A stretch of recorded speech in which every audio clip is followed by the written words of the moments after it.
total of 3 Big East ball games over the last 3 years. Game time, long ball time, daily Coppock time. How you doing, everybody? I'm Chet Coppock. Hey, when was the last time you stopped at Carmichael's? Or maybe you haven't stopped at Carmichael's, the Chicago Steakhouse yet, over at 1052 West Monroe Street. You got to lower the boom on a filet mignon. Have it with a big shrimp cocktail, an order of au gratin potatoes. Wrap it all up with a big slab of carrot cake. The dining at Carmichael's, absolutely. Take it from Coppock, cannot be beat. This just in, headline time. The DePaul basketball season is over. Given how far under the radar screen the Blue Demons happen to be right now, you could be forgiven if you didn't know that. But earlier this week, DePaul was knocked off by Jim Calhoun and UConn in round one play of the Big East tournament at Madison Square Garden to conclude their year against Big East opposition with a record of 1 up, 19 down. You know, the fact of the matter is, I feel sorry for the kids. I just wonder if the administration feels sorry for the kids. The fact of the matter is, DePaul has no business playing Big East Conference basketball. What do? Now? They go into a cocoon for about 8 months, then they come back in 2011, 2012 to play roadkill once again. It just is not right. It's time for DePaul to drop out of the Big East.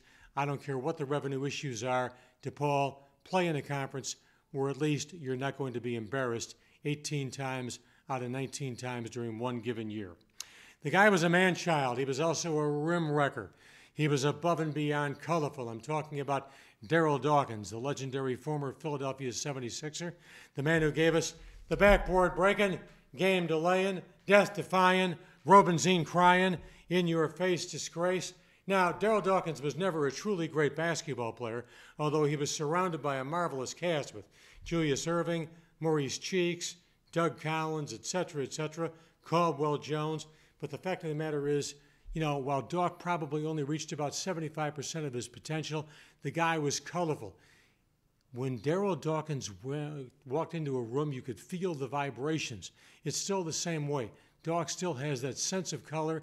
He is still the kind of guy who possesses that certain type of charisma that just makes people absolutely melt. It wasn't just a boxing match, it was a clash between a pair of titans. It seems hard to believe. 40 years ago this week, March 8, 1971, Joe Frazier, Smokin' Joe, the pride and joy of Philadelphia, defeated Muhammad Ali in Madison Square Garden in Super Fight 1. Both fighters paid $2.5 million. It was really a battle of culture against counterculture.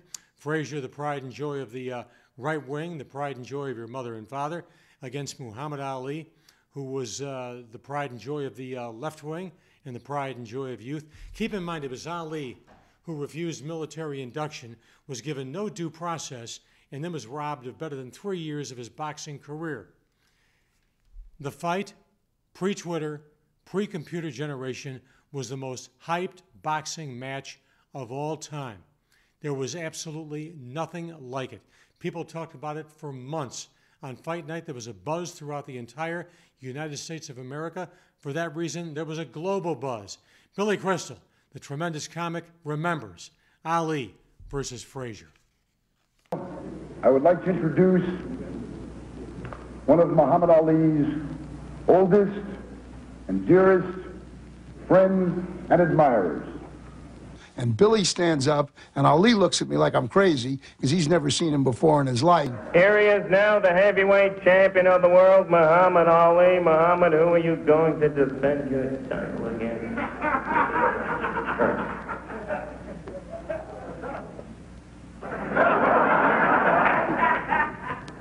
Everybody talking about Joe Frazier.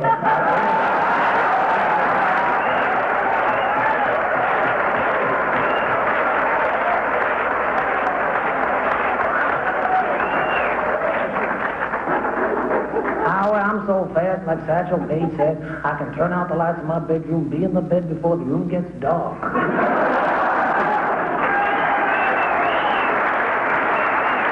No one had ever done it before, and he kept staring at me with that amazing... Okay, stop the music.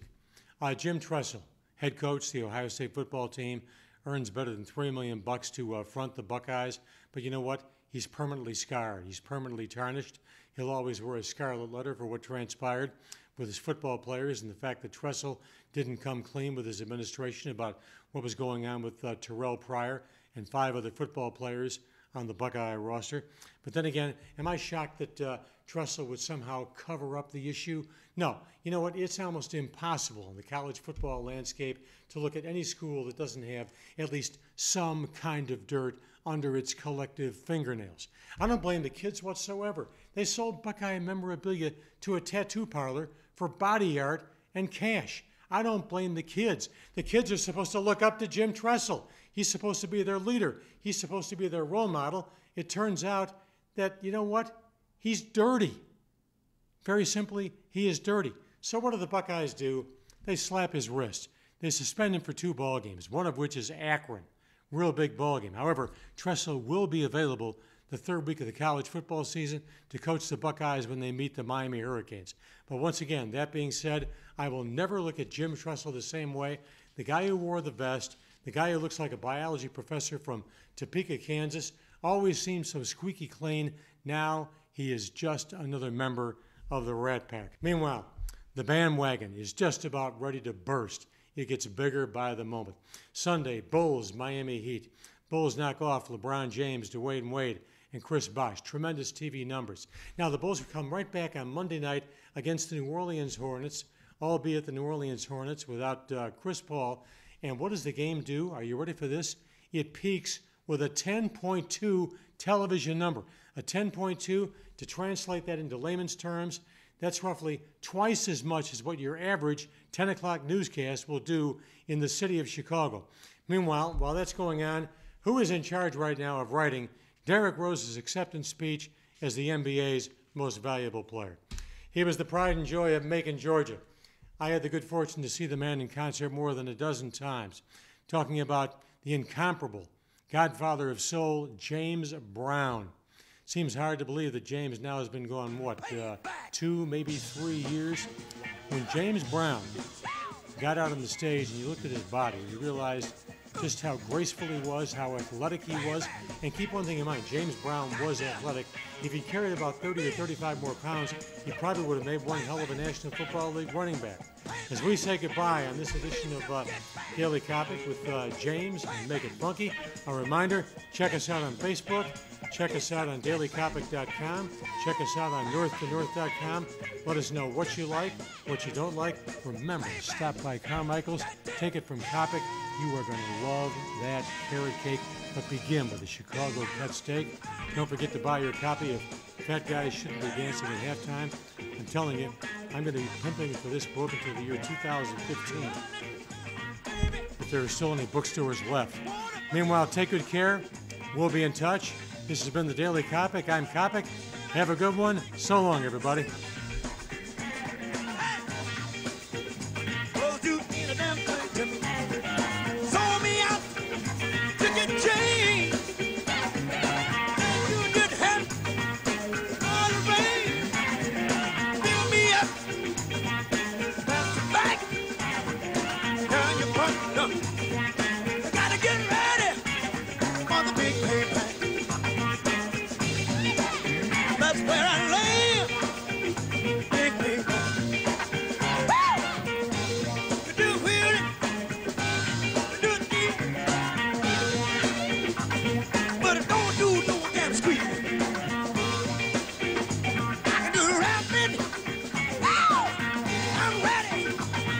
Scrapping.